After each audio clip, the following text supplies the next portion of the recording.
The mobile app on your Alexa-powered smart speaker and on TuneIn, iHeart, and on Odyssey. This is Chicago's Morning Answer with Dan Proft and Amy Jacobson on AM 560. The Answer.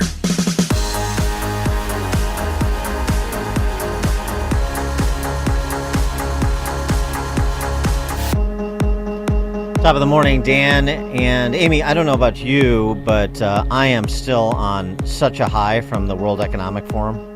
Oh, yeah. The other week. Oh. It was really a great moment for you. You've waited your lifetime for that, really. It was so motivating, you know. And you learned a lot, right? I know I'm not doing enough. Well, I didn't realize how dire the situation was because all of Al Gore's apocalyptic predictions have failed to materialize, but I got to tell you, he was really persuasive. I think he's right this time. If you look at all the new electricity generation installed worldwide, 90% of it was renewable. It's now the cheapest source of electricity in almost the entire planet. Secondly, electric vehicles for the transportation sector. The penetration has reached the 10% level in multiple geographies. That's the point where you often see an inflection going much higher. Norway's already at 50%. All the automakers are going in that direction.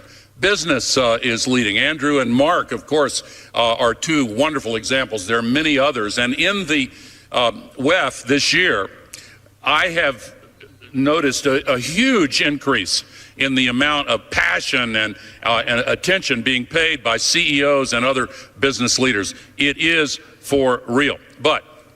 And these are exciting times because so much is at stake. Up. All these promises of the last few years to cut emissions are still going up. When are we going to bring these emissions down? And just to put the science in a slightly different context, people are familiar with that thin blue line that the astronauts bring back in their pictures from space. That's the part of the atmosphere that has oxygen, the troposphere. And it's only 5 to 7 kilometers thick. That's what we're using as an open sewer. If you could drive a car straight up in the air at interstate highway speeds, you'd get to the top of that blue line in 5 minutes.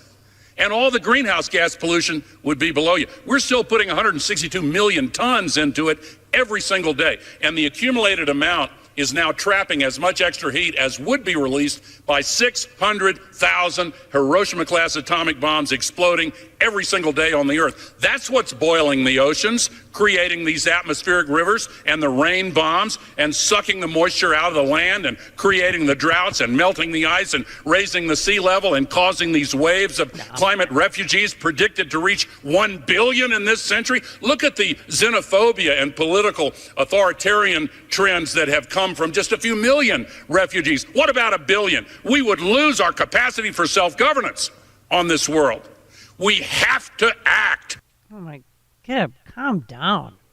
Now, could you get to the troposphere any faster in a combustion engine car that you drove straight up? John Kerry was there as well. Obviously, our environmentals are. You got to say it. Why the long face? Yes. Well, yeah. Sorry. I had to digress. It's great. Yeah. Mm-hmm. It's a great line. And, it's wonderful that all the planet savers could get together. And, I'm just honored to know of them, that these people exist. And when you stop and think about it, it's pretty extraordinary that we, select group of human beings, because of whatever touched us at some point in our lives, are able to sit in a room and come together and actually talk about saving the planet. I mean, extraterrestrial to think about, quote, saving the planet. And if you said that to most people, they think you're just a crazy tree-hugging, lefty, liberal, do-gooder, not me, whatever. not me. And there's no relationship. But really, that's where we are. Can you imagine these people who've been touched? Yeah, and by the way, I think that was the line that Al Gore used to use on the masseuses at the hotels he stayed. For more on this congregation of planet savers and all that they offered, including the urgency of now, Pleased to be joined by our friend Bjorn Lomborg, who is the head of the Copenhagen Consensus Center and a polar bear denier. Bjorn Lomborg, thanks for joining us. Appreciate it. Do we have Bjorn Lomborg? Bjorn. Hello? Who's there in the control room? Did he evaporate? Has he been victimized by climate change? We're working on it. All right, well, we'll take a break and see if we can raise Bjorn Lomborg.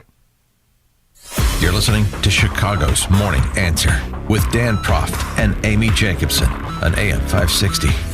The Answer. The following is a paid political announcement. Why not Willie Wilson for mayor of Chicago? The criminals won't like Willie Wilson in the mayor's office. Fighting crime is Willie Wilson's first priority. The city isn't safe. The city streets, the CTA, are not safe. Willie Wilson knows that personally. My son was murdered. I know the anger, and I know the pain. Willie Wilson is ready to take on the criminals. Finally, Chicago, do it right. Willie Wilson for mayor.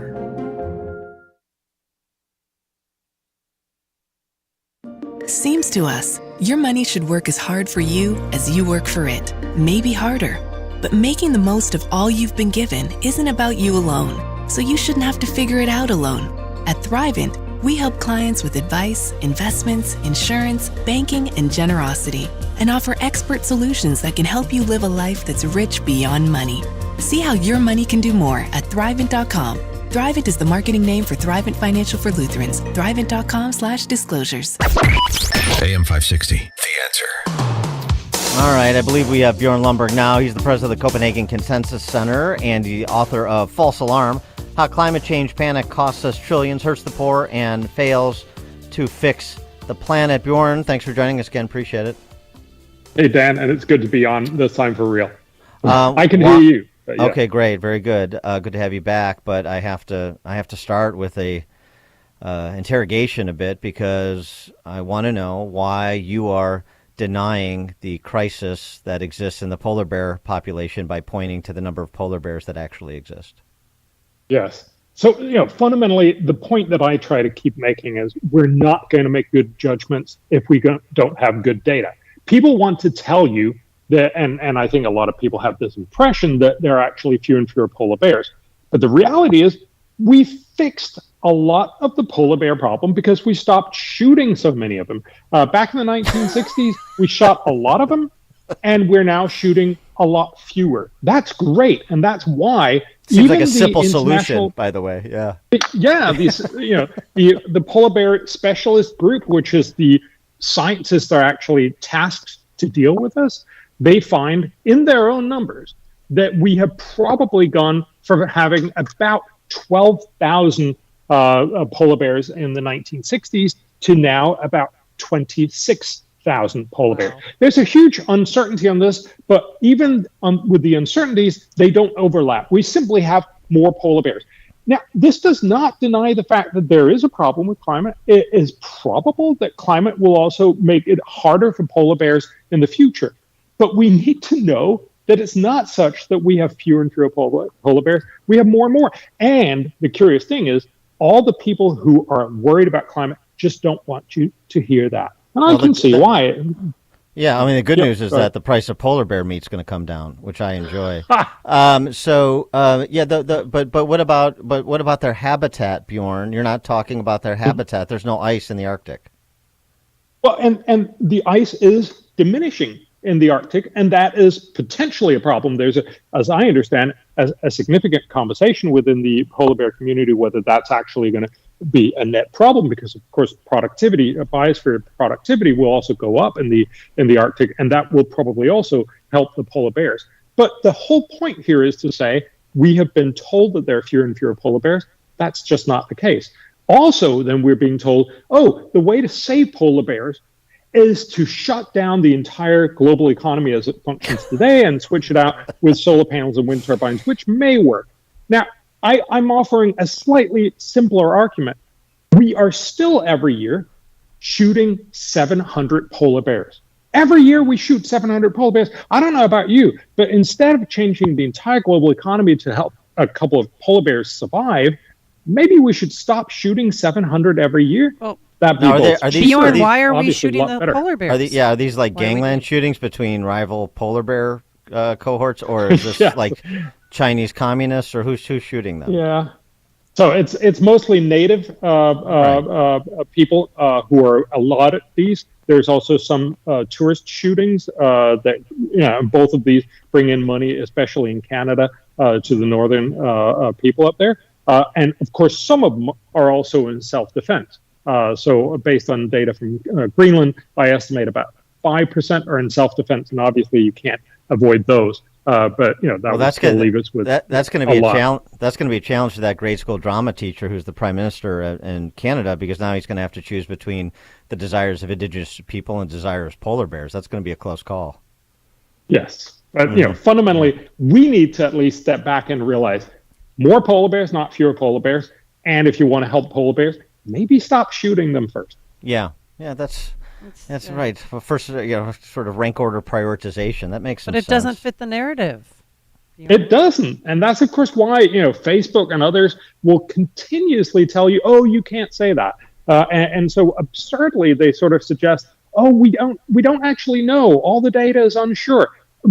But, when a CNN journalist some years ago called up on them and asked them, what's up and down with this? Because he was worried about, already back then, I pointed out there are a lot more polar bears. They all agree, yeah, there probably is more polar bears. But, they don't actually want to tell you, and certainly not in public, because that could confuse the public about what's the reality. We should all know that all bad things are getting, getting bigger and getting out of hand, and all good things are getting less with climate change. But that's just not how that's how Disney fiction works. This is not how the real world works. Well, we need to know the reality. Well, Al Gore is no Disney character, that's for sure. And if the indigenous people don't get him, then the rain bombs and the bubbling oceans are going to get him, right? I know. Isn't it amazing that he can, in all honesty, say the oceans are boiling? Also, he talks about how there could be 1 billion people being refugees by the end of the century. The reality is they've made these predictions a lot of times before. Only back in 2008, they said there would be 50 million refugees by 2010. And then, of course, when that actually didn't happen, they just scrubbed the website. It was a UN website. It went missing, and now they're just saying, oh, in 2100, there'll be a lot of refugees. Again, this is not to say global warming is not a problem. We should fix it smartly, but we should stop catastrophizing. This only scares our kids. It doesn't make for good decisions, and it's wrong. Well, on the refugee point as well, it seems to me from a cursory glance of the news of the last couple of years that the big refugee crises are generated by governments that kill their people, like in Venezuela. Well, it's certainly that. It's also just the fact that it's become a lot cheaper to move yourself from a poor country to a rich country. So obviously we're going to have more people who would like to move. And if we can do this well ordered, that might actually be a good idea. But certainly we should stop saying the way to fix the migrant problem is to, again, change the entire global economy and stop emitting CO2. And hopefully in 100 years, that'll have a marginal effect. That's that's ridiculous. Again, there is a real problem, but the way it's being talked about, and as you also point out in World Economic Forum, it makes us, dumb. It's just not the right way to think about this, and it doesn't lead us to make good and smart decisions. So the troposphere is not the Earth's garbage dump, and they're not 60,000 Hiroshima-sized nuclear bombs going off, atomic bombs going off there. Whatever timeline he said. That particular statistic is technically true, but it's of course just meant to scare, because what you have to realize is that every time the sun comes out, it's like trillions of nuclear bombs went off. But we don't think of it that. We think of it, ooh, sun is out, let's go out and sunbathe. It's simply designed to make you scared. And again, talking about a sewage storage is just simply a ridiculous way of saying there is a real problem.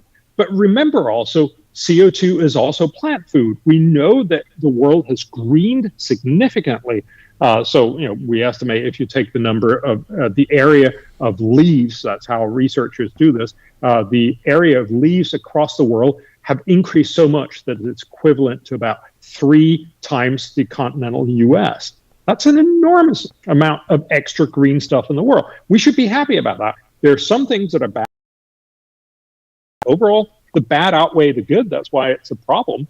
But stop using this emotive language, which really only goes to scare kids and make bad decisions. Well, maybe we're going to have to turn off the sun, ultimately. That's the only way forward, Yes, right? No. That is the only way. Yeah. No, please don't do that. But there's no way to take this back. I mean, kids are panic-stricken about the environment, thinking that they're not going to make it till past college. If they're starting in middle school right now. It's a thing. Exactly.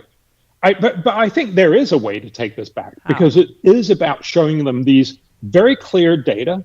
Actually, there's more polar bears compared to what you thought, that there are fewer and fewer polar bears. One of the graphs that I keep pointing out, look, again, I'm a data guy. I believe actually facts do matter. But if you look at the number of people that die from climate-related disasters, so that's floods, droughts, storms, wildfires, and extreme temperatures, we have good data over the last 100 years. 100 years ago, every year, about 500,000 people died from these sorts of catastrophes. Last year, that number was down to 11,000 people. Why? Because we're richer and then more resilient. We're actually much better able to protect everyone. We should show every school kid this graph, that fundamentally things are going in the right direction. Again, it doesn't mean that there's no problem with climate change, but it means this is not the end of the world. It is something that we are actually really good at managing, especially, of course, if you live in the poor part of the world, where if you get rich, you get out from corrugated roofs and into real buildings. And when a hurricane hits, you're no longer drowning or dead, but you actually survive. We just need to get these basic points back. What about data on one of the other favorite mascots? How many tortoises the world over have straws in their nostrils? Do you know at present? I do not know that. Yeah. But again, I think it's so amazing that we're so focused on plastic garbage in the ocean, which is a problem. And we should recognize most of the plastic garbage is there because we recycled. We decided we were going to recycle, but we didn't want to pay for it, so we sent it to Vietnam and China and elsewhere. And of course, dubious sources there sometimes decided it was cheaper just to dump it in the ocean. Right. But the reality is, again, what is more important than plastic straws? That's, for instance, air pollution. Air pollution is by far the biggest environmental problem globally, both indoor and outdoor air pollution. This is the kind of thing that we need to tackle if we care about the environment, way before we worry about plastic straws and many other things. We've seemed to have lost our sense of proportion and proportionality and sense of priority. I got to tell you, I am a certified scuba diver, and what I'm seeing in the ocean are masks and not straws. Yeah. I'm not kidding you. And I'm going to take pictures of it next time I go, but it's unbelievable. We need to mask all the sea life so they don't catch COVID. They dumped them all. I mean, everybody's wearing masks and throwing away. I mean, we have billions of them around the world. There was a study in Nature that actually looked at what is the plastic garbage. And it's not plastic straws and plastic bags or anything else, as you point out. It is fishing equipment. By far the biggest problem in the oceans is fishing equipment. And that's going to be very hard to do anything about, because it's not like fishermen want to get rid of their nets. It happens with accidents. But again, we need to get a sense of proportion. What matters most? Plastic straws and those kinds of things that probably kill a few people and kill some animals, or air pollution that still, kills somewhere between 5 and 6 million people every year. We should probably prioritize that first. How were you received when you presented at the World Economic Forum? I'm not invited to the Not invited? World Economic Really? Forum. Strange. That's wild. Yes. Harvard University history professor James Hankins had a good piece in the Wall Street Journal a couple weeks ago. He had an idea for Kevin McCarthy and the House Republicans. Have debates that don't exist anywhere anymore because everybody goes to their silos and nobody wants to engage with anybody they disagree with. So, and he mentioned your name specifically. So, bring in Al Gore, John Kerry, Greta Thunberg, whoever, and bring in Bjorn Lomborg and let them have a debate in public view in the well of the House on the various issues that we've discussed today and other issues related to the climate. Would you be amenable to something like that? Of course. And I can tell you that Al Gore certainly don't want to do that. Why would he do that? I mean, he has a great following, lots of people. Why would he be challenged on this? But absolutely, we need this conversation. We need to hear the facts and then make smart policy. He is Bjorn Lomborg, president of the Copenhagen Consensus Center, author of the book False Alarm, How Climate Change Panic Costs Us Trillions, Hurts the Poor, and Fails to Fix the Planet. Bjorn, always a pleasure. Thanks for joining us. Wonderful to talk to you. Thank you. And he joined us on our turnkey.pro answer line. Coming up on Chicago's Morning Answer. This is going to be a doozy in the 24 cycle. Imagine the sleepy Hoosier State. They're going to have a raucous primary for Mike Braun's Senate seat between Congressman Jim Banks and former Governor Mitch Daniels. Jim Banks, Representative Banks, joins us at 7:37. And who knew COVID funds were playing for drag queen story time? But now let's head into the newsroom. The one and only. Here is Mike Scott.